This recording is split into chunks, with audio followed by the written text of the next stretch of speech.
It is the K-2 men's 500-meter final. And there you can see the lineup: Slovakia, Germany, Ukraine, Portugal. Watch for them off the start. Australians, Hungary, Lithuania, USA, and the Czech Republic.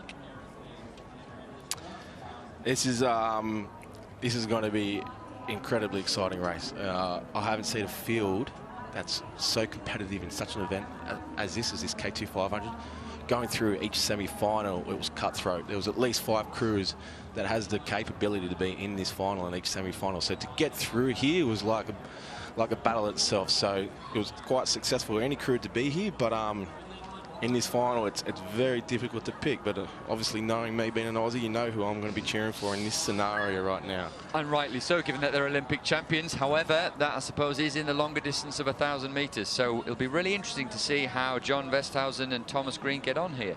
Look, I've been watching them really closely over the weekend, and right now, with the conditions in the headwind, slows the race down. That top end speed isn't quite as high, so it won't quite help certain crews that really go for that top end max speed. So it will hold them back, and it's going to add an extra 5 to 10 seconds in the race, which will help them. Well, it'll be an interesting challenge, I'm sure, and as you said, incredibly competitive. You can't pin the gold medal on any one of these crews. Any one of the 9 here have the chance of winning. So we've got Vlek and Botek, the experienced Slovakians, in lane 1. Frank and Florstedt, the Germans, in lane 2. Kukarik and Trunov from the K4 that won the bronze medal here, they go in lane 3. Ribeiro and Baptista, the fast-starting Portuguese, who were the winners in Poland at the World Cup, go in lane 4. John Westhausen and Tom Green, as we've said, from Australia, go in lane 5. Bence Nadas, with the world and Olympic champion in the K1. Balint Kopas from Hungary go in lane 6. Maldonis and Olinik from Lithuania are in 7. Ecker and Small from the USA, we'll see in just a moment, they go in lane 8.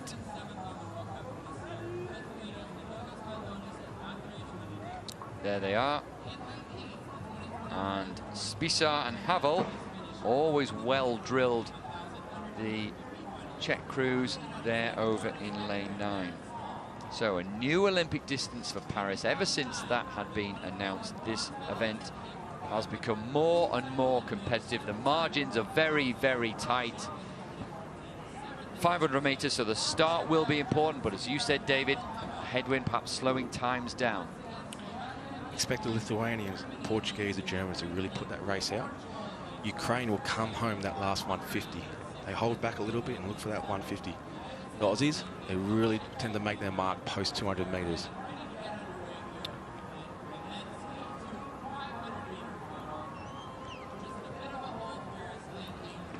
Bit of an issue with the American start gate. Yeah, just sort of having problems with that. Let's hope they can sort that bucket out, get themselves in. They have.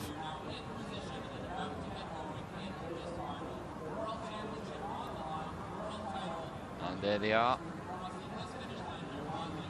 Final of the men's K2 500 meters is underway. Well, it was underway.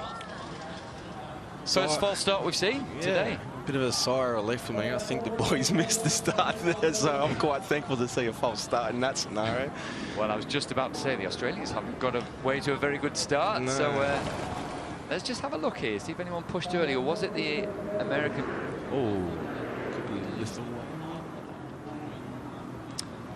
Well, apparently it was lane 3. Ukrainians perhaps pushing on that bucket a little bit early. There they are in picture.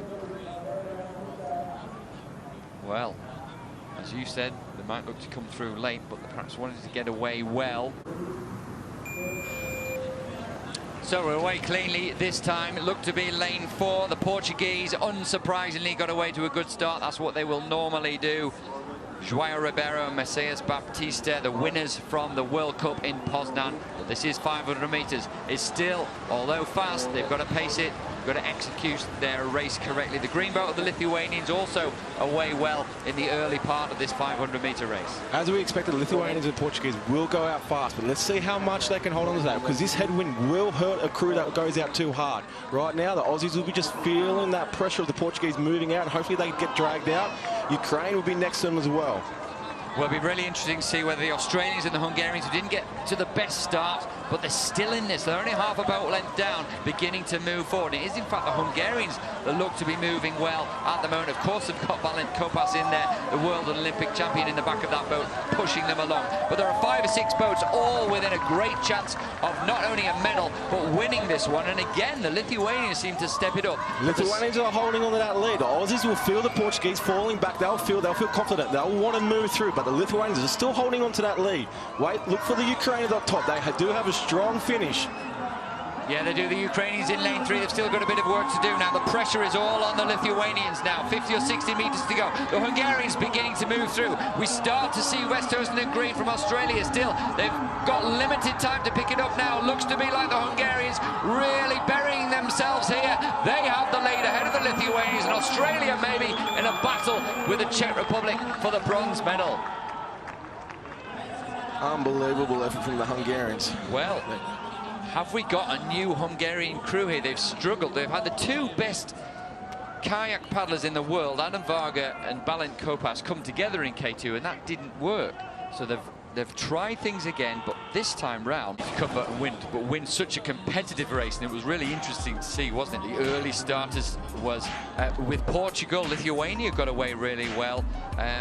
Ukraine's didn't really make a move. There's Tom Green, John Westhausen. They've had their own problems, haven't they? Thomas Green having COVID only just a week ago, so I don't think they'll be too disappointed with their race. But in the middle, they began to move through. It was actually the Hungarians that just perhaps kept the length of the stroke that little bit better and were able to pick it up.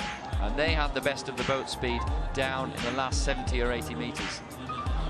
Well, yeah, look. Ukrainians, usually they have been really strong at that back end. Maybe I'll put the mocker on them, but to see the Lithuanians, the Hungarians come through over the Aussies in that last 200, that's a really impressive last 200 kick by both crews. Yeah, there we go. The acceleration from the Hungarians towards the end, just ahead of Lithuania. Let's keep an eye on the bronze medal, I think, going to Australia. It does indeed. So Tom Green and John Westhausen pick up a medal there, and very shortly on the pontoon, hopefully, we'll get a word with the Hungarian crew, who will be delighted to pick up another gold medal.